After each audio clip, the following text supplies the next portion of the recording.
Report યલગા news Gujarati Chhota Udepur જિલ્લાના નાગરિકોની જમીનની લે-વેચ કરતા પહેલા નમૂના 6ની ચકાસણી કરવાની જિલ્લા કલેક્ટરની અપીલ। નસવાડી તાલુકાના કુકરદા ગામની 1238 એકર જમીન સરકાર કરવામાં આવી।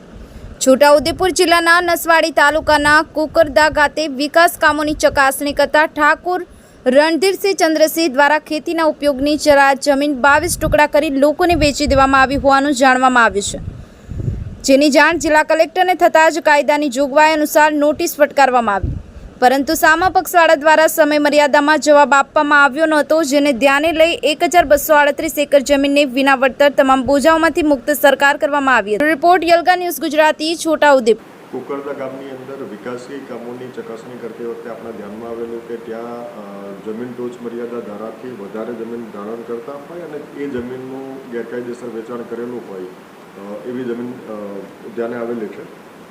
એ જમીન સામે આપણે કાર્યવાહી કરીને લગભગ 1238 એકર જેટલી જમીન શ્રી સરકાર કરેલી છે અને એમાં આપણે પ્રાંત અધિકારીશ્રીને ટીમ બનાવીને કબજો લેવાની કાર્યવાહી ચાલુમાં છે।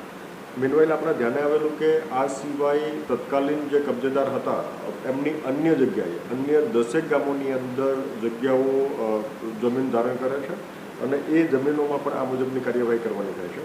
આ સિવાય બીજી ઘણી બધી જમીનો એવી બનવાપાત્ર છે કે જે તે તત્કાલીન કબજેદારની પોતાની માલિકીની હોય। આપણા ધ્યાનમાં જે આવેલી છે ચંદનપુરા, કોલીબોરિયાદ, સિમેલ, મોટીજરી, ભીલબોરિયાદ, જામલી, પંખડા, રાજપુરા, ગોયાવાંટ અને કોલીબોરિયાદ, આ બધા ગામોની અંદર જે જમીનો છે અને ઇનફેક્ટ કુકરદા ગામમાં પણ એકાદ સર્વે નંબર જે બાકી રહી ગયેલો છે એમની સામે પણ આપણી તપાસ ચાલુ છે અને એમની સામે પણ આપણે જમીન ટોચ મર્યાદા ધારા અંતર્ગત કાર્યવાહી કરવાની છે। મીનવાઇલ આપણા ધ્યાને આવેલું કે અરજદાર મારફતે તત્કાલીન કબજેદાર મારફતે આ જમીન અન્યને વેચવાની પેરવી કરવામાં આવે છે અથવા હાલના ધારણકર્તા મારફતે આ જમીન અન્યને વેચવાની પેરવી કરવામાં આવે છે। આ જમીનમાં તપાસ ચાલુ છે। આ જમીન કોઈ અરજદારોએ ન ખરીદવા અથવા બાનાખત અથવા ગીરોખત અથવા અન્ય કોઈ વ્યવહાર ન કરવા સૂચિત કરવામાં આવે છે।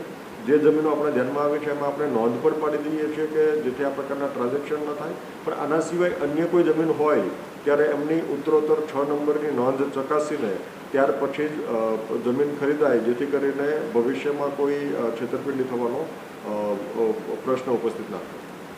ધ્યાને આવેલી છે એ તત્કાલીન ધારણકર્તા અને એમણે જ્યારે તબદીલી કરેલી છે એ તમામ સામે આપણે ફોજદારી કાર્યવાહી પણ હાલના તબક્કે ચાલુ કરવાના છીએ। એના માટે આપણે પ્રાંત અધિકારીનો SIT માટેનો અભિપ્રાય મંગાવ્યો છે। એક વખત અભિપ્રાય આવ્યા પછી આપણે આગળની કાર્યવાહી હાથ ધરીશું।